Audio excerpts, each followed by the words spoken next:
وسلم دائما أبدا على حبيبه.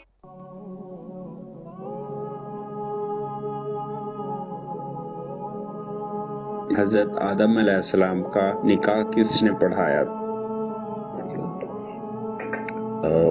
تفسیر روح البیان کے اندر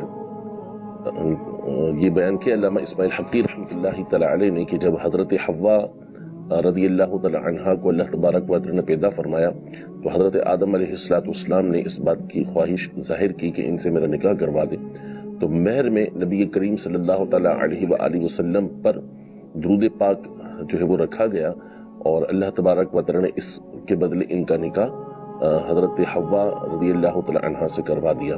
تو یوں نکاح کروانے کی جو نسبت کی ہے وہ رب تبارک و تعالی کی طرف کی، اور قرآن و حدیث میں نسبتیں موجود ہیں۔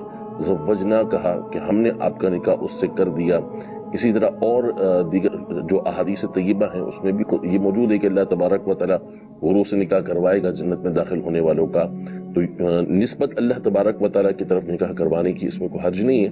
تو سیدنا آدم علیہ نبینا و علیہ السلام کے نکاح کرانے کی نسبت تفسیر روح البیان کے اندر علامہ اسماعیل حقی رحمۃ اللہ تعالی علیہ نے اللہ تبارک و تعالی کی طرف کی کہ اللہ تبارک و تعالی نے ان کا نکاح کروایا۔